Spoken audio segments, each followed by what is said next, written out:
हूँ माइक पांडे। आज का हमारा ख़ास एपिसोड हाथियों पर है। हिंदुस्तान में 26,000 एशियन एलिफेंट्स पाए जाते हैं। अबाउट दुनिया का 60% हाथी हमारे देश में है, पर आज इनका अस्तित्व खतरे में है। आज के एपिसोड में हम एक नज़र डालते हैं एशियन एलिफेंट और उनका भविष्य।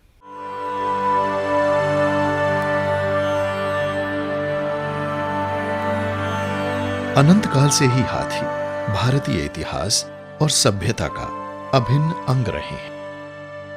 हाथियों को भारत में पुराने समय से ही राज रजवाड़े, आवागमन के साधन और युद्ध सामग्री के तौर पर इस्तेमाल करते रहे हैं।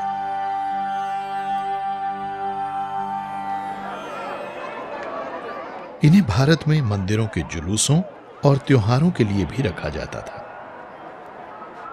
हाथी हमेशा से शान और शौकत और ताकत का प्रतीक रहे हैं। आज भी किसी त्योहार के दौरान हाथी की मौजूदगी शुभ मानी जाती है।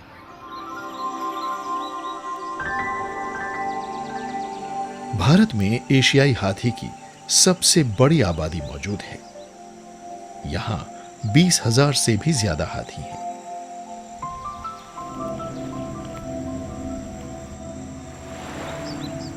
वन्य एशियाई हाथियों की दुनिया की कुल आबादी का 65% हिस्सा भारत में पाया जाता है। ये ज्यादातर उत्तर प्रदेश, बिहार, असम, मेघालय, अरुणाचल प्रदेश, सिंहभूम इलाके, झारखंड, उड़ीसा, तमिलनाडु, केरल और कर्नाटक में मिलते हैं। हाथी एक अत्यंत अक्लमंद और संवेदनशील प्रजाति है। ये न सिर्फ औजारों का इस्तेमाल कर सकते हैं, बल्कि इनमें करुणा और दुख जैसे कई मनोभाव भी होते हैं।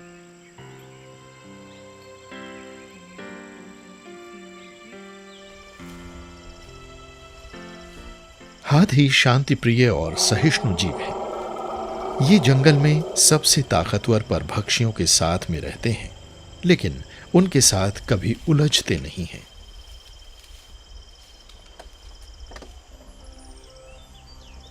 हाथी बेहद सौम्य जीव होते हैं और आमतौर पर हमला नहीं करते। दुनिया में हाथियों की 2 बड़ी और प्रमुख आबादियां पाई जाती हैं। एशियाई हाथी, जो भारत और अन्य एशियाई देशों में मिलते हैं, और अफ्रीकी हाथी। इन दोनों को दूर का सहवंशी माना जाता है, पर इन दोनों में कुछ खास शारीरिक अंतर मौजूद हैं, जो भौगोलिक जरूरतों के अनुसार सदी दर सदी विकसित होते आए हैं। अफ्रीकी हाथी आकार में ज्यादा बड़े होते हैं और उनके कान भी कहीं ज्यादा विशाल होते हैं। इनका आकार अफ्रीका के नक्शे जैसा होता है। ये इनकी गर्दन तक फैले होते हैं और इनके जरिए हाथी को अफ्रीका की तेज गर्मी से निजात पाने में मदद मिलती है। इन हाथियों को पानी की खोज में अफ्रीका के घास के मैदानों यानी सवाना में अक्सर घूमते देखा जा सकता है। अपने एशियाई सहवंशियों के विपरीत, जिनमें केवल नरों में ही गजदंत होते हैं, अफ्रीकी हाथियों में नर और मादा दोनों में ही गजदंत होते हैं। ये खोदकर आहार और पानी हासिल करने के लिए एक जरूरी औजार हैं। शरीर में अंतर के बावजूद हाथियों की दोनों प्रजातियां झुंड में रहती हैं। इनकी अपनी निर्धारित सामाजिक संरचना होती है, जिसका नेतृत्व झुंड की सबसे बड़ी मादा या कुल माता करती है। हाथी सबसे विशाल जमीनी स्तनधारी जीव है। ये हर दिन करीब 250 किलो चारा और 500 लीटर पानी हजम कर जाते हैं। भारतीय हाथी ज्यादातर जंगलों में रहते हैं। घने वन उन्हें पर्याप्त मात्रा में आहार और पानी मुहैया कराते हैं। हाथी मौसमी आधार पर प्रवास भी करते रहते हैं। ये उन इलाकों में जाते रहते हैं जहां आहार और पानी की उपलब्धता के लिए पर्याप्त बारिश होती है। लेकिन नई जमीन हासिल करने की इंसान की भूख इतनी ज्यादा है कि जंगलों को बड़ी बेरहमी से साफ किया जा रहा है। जंगलों को आग लगाई जा रही है और धधकती हुई ये आग हजारों एकड़ में फैले कुदरती जंगलों को तबाह करके भारतीय जंगली हाथी के आशियाने को बर्बाद कर देती है। अब ये अपने पुराने प्रवास मार्गों के जरिए प्रवास भी नहीं कर सकते, क्योंकि ये रास्ते बढ़ती शहरी बस्तियों, गांवों, खेतों, रेलवे लाइनों और सड़कों के कारण खत्म होते जा रहे हैं।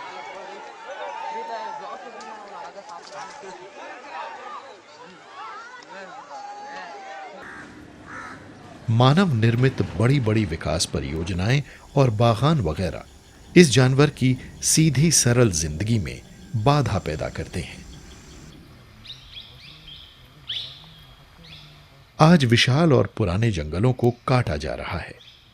टीक की प्लांटेशन और केले की फसल के लिए जमीन ली जा रही है। इसके कारण हाथियों के प्राकृतिक पर्यावास बर्बाद होते जा रहे हैं। हाथियों के मौजूदा पर्यावासों के नजदीक इंसानी आबादी 3% वार्षिक की दर से बढ़ती जा रही है, जिससे वनों के संसाधनों का हद से ज्यादा इस्तेमाल हो रहा है। जंगलों के नजदीक बांध बनने से जमीन का काफी बड़ा हिस्सा डूब गया है और टापू बन गए हैं। हाथी यहां से बाहर नहीं निकल पाते। परिणाम स्वरूप वो इन्हीं द्वीपों पर फंस जाते हैं। इस प्रकार के अतिक्रमण से हाथी का लाखों साल से चला आ रहा जीवन चक्र तहस नहस हो गया है। ये आहार की तलाश में अपने पर्यावास से बाहर आने को मजबूर हो जाते हैं। छत्तीसगढ़ में हाथियों की भारी तादाद है, इसलिए इंसान और हाथी के बीच मुठभेड़ होने का जोखिम हमेशा बना रहता है। कुछ साल पहले करीब 135 हाथी आहार की तलाश में छत्तीसगढ़ के गांवों और कस्बों में दाखिल हो गए। इस चक्कर में न सिर्फ 100 से भी ज्यादा गांव वाले मारे गए, बल्कि 435 गांव पूरी तरह बर्बाद भी हो गए। यही कहानी भारत के और भी कई गांवों की है। प्रॉब्लम इसमें एक तो कहूँगा हैबिटेट और नंबर की वजह से है। जैसे मैंने कहा कि एलिफेंट एक बड़ा वर्सेटाइल एनिमल है। ये इसकी अडाप्टिव कैपेसिटी बहुत ज़्यादा है, ये रह लेता है कई कैसी भी कंडीशंस में। लेकिन जब इसका हैबिटेट जो है वो फ्रेगमेंट हो गया है, श्रिंक हो गया है और इसका नंबर बढ़ रहा है because of some conservation efforts कहें, बेसिकली कुछ पॉलिसी और लीगल जो ऐसे एफर्ट्स हुए हैं जिनकी वजह से जैसे ट्रेड बंद कर दिया गया, तो उसका बहुत बड़ा फ़र्क पड़ा है इस पर। तो नंबर्स कहीं कहीं बढ़ जा रहा है और फिर कन्फ्लिक्ट आ रहा है। तो सबसे बड़ा प्रॉब्लम इस समय कन्फ्लिक्ट का है। तो कन्फ्लिक्ट ये इंफ्रास्ट्रक्चर डेवलपमेंट के साथ आ रहा है, कन्फ्लिक्ट जो है वो लोगों की लाइवलीहुड के साथ आ रहा है। उसको मैनेज करना एक बहुत बड़ी एक्चुअली बहुत बड़ा चैलेंज है।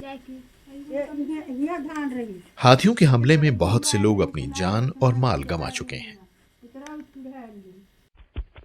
हाथी वनों में हो रहे अतिक्रमण के खिलाफ संघर्ष करते हैं और इस प्रक्रिया में आहार ढूंढते हुए किसानों के खेतों पर हमला कर देते हैं। हमारे घर में जो चूल्हा था उसको हमने बंद कर दिया और अब होटल में जाके खाना खाएंगे तो हाथियों के साथ वही चीज़ हो गई कि उनका चूल्हा हमने बंद करवा दिया और वो जो है खाना खाने के लिए या अपने बच्चों को पालने के लिए वो कहाँ जाए, तो जाता है तो इसी तरह से बगल के गाँव में चला जाता है। जंगल से बाहर निकलता है गाँव में चलता है, गाँव से बाहर निकलता है जंगल में चलता है और इस बीच में उसका जो है मनुष्यों के साथ सामना होता ही है। अब हाथी को नहीं पता कि वो कितनी ताकतवर चीज़ है और वो उसके लिए तो एक सूंड से हल्का सा झटका भी लग जाए तो आदमी मर जाता है। हम सोचते हैं कि वो खूनी हाथी हैं। हाथियों को बड़ी बेरहमी से मारा जाता है। इन्हें या तो करंट लगाकर या फिर जहर देकर मारा जाता है। पर विडंबना इस बात की है कि जिस विशालकाय जीव को हम पूछते हैं हाथी, वो हमारी सड़कों पर एक दर्दनाक मौत भी मरता है। क्यों? तो आइए देखते हैं हाथियों की स्थिति और क्या विकल्प हम ला सकते हैं, क्या बदलाव हम ला सकते हैं।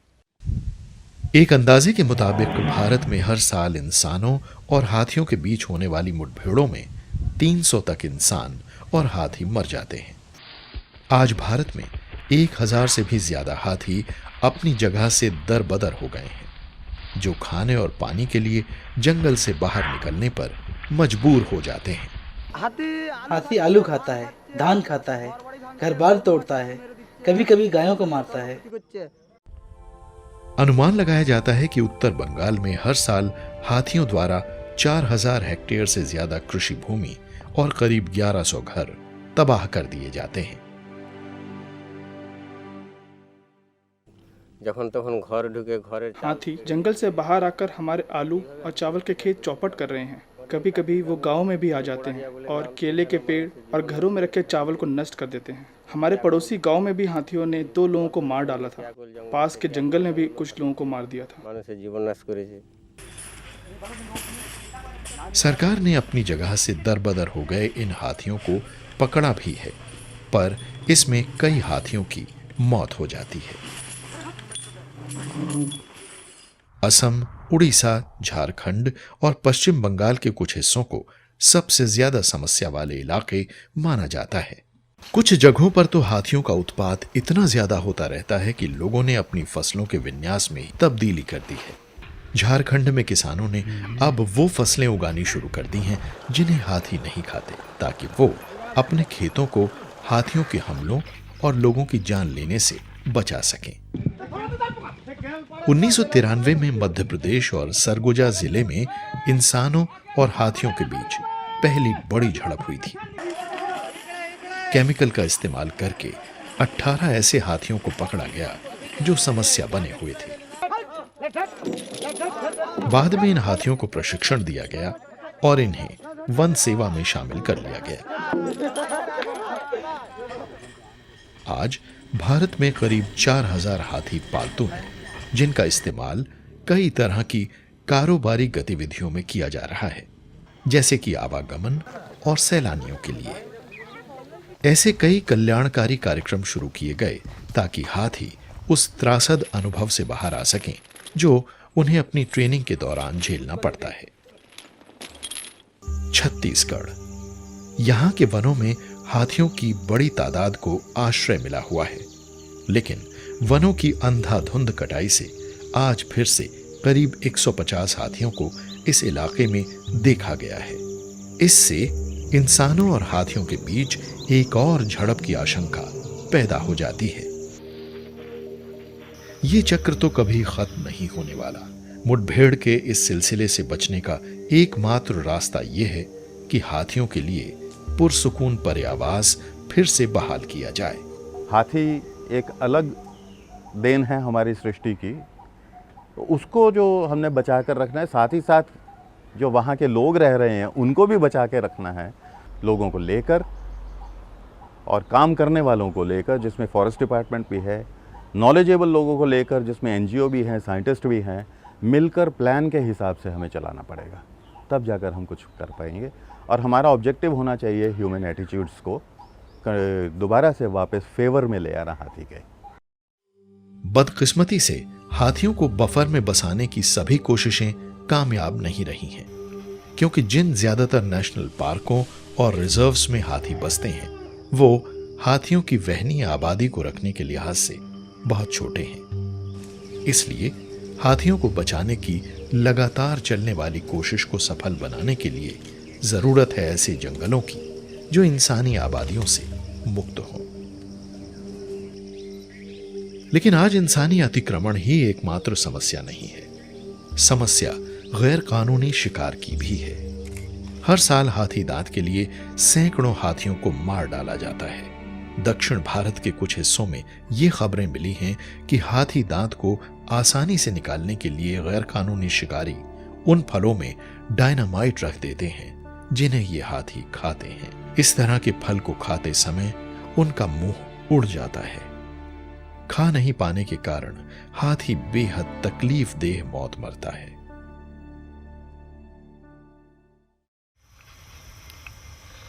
भारत में सिर्फ नर हाथियों के ही दांत होते हैं। अफ्रीकी हाथियों के विपरीत एशियाई मादा हाथियों में दांत नहीं होते। दांत वाले नर हाथियों के मारे जाने से भारत में नर मादाओं का अनुपात काफी घट गया है। अंदाजे के मुताबिक भारत में प्रजनन करने योग्य उम्र वाले सिर्फ करीब 1200 हाथी ही बचे हैं। भारत में गैर कानूनी शिकारियों ने दक्षिण भारतीय हिस्से में 1000 से भी ज्यादा नर हाथी मार डाले, जिससे नर मादा का अनुपात 1 और 250 का हो गया है। इससे झुंडों के बीच अंतः प्रजनन होने लगा है और जीन पूल कमजोर हो गया है।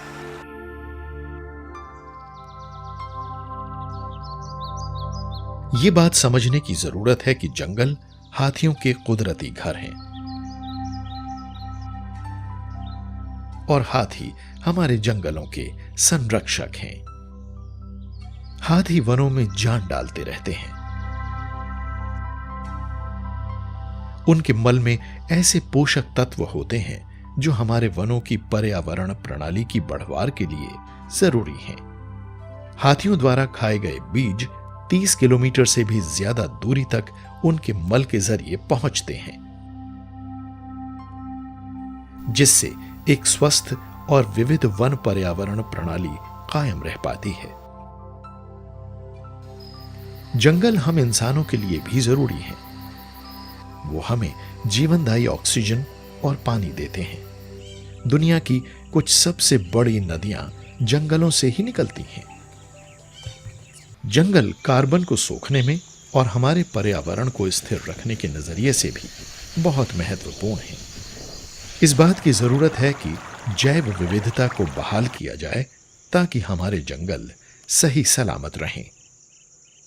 हाथी को ऐसे वन गलियारे चाहिए जिनमें अशांति ना हो और जो इंसानी आबादियों से भी दूर हो। हाथी पुराने वन गलियारों का हजारों साल से इस्तेमाल करते आ रहे हैं।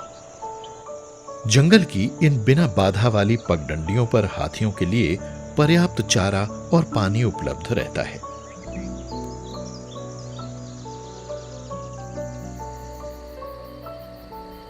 हाथी वनों से तभी बाहर आते हैं जब वो आहार और पानी के लिए मजबूर हो जाते हैं। अगर हम जंगलों के साथ छेड़खानी न करें तो हाथी अपने सुरक्षित घरों में रहेंगे जो इंसानी बस्तियों से दूर होते हैं।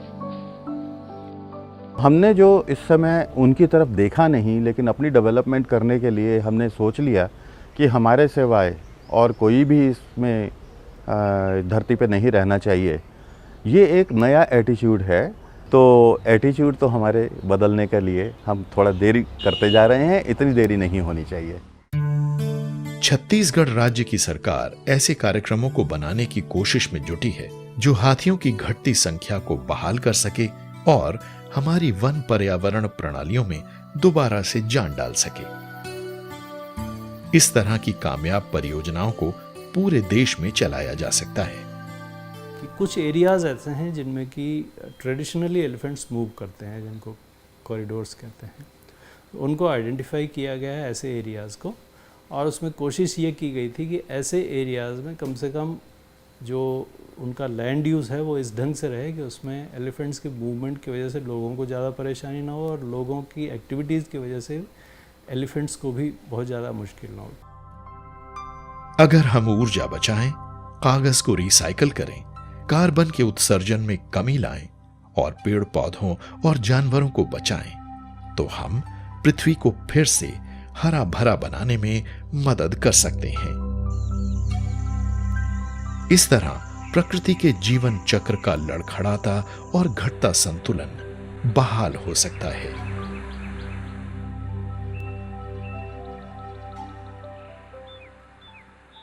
आज इनके पर्यावास की तबाही के कारण, जंगलों के अवैध कटने के कारण प्रकृति के ये शक्तिशाली जीव आज अपने घर से बेघर हो गए हैं।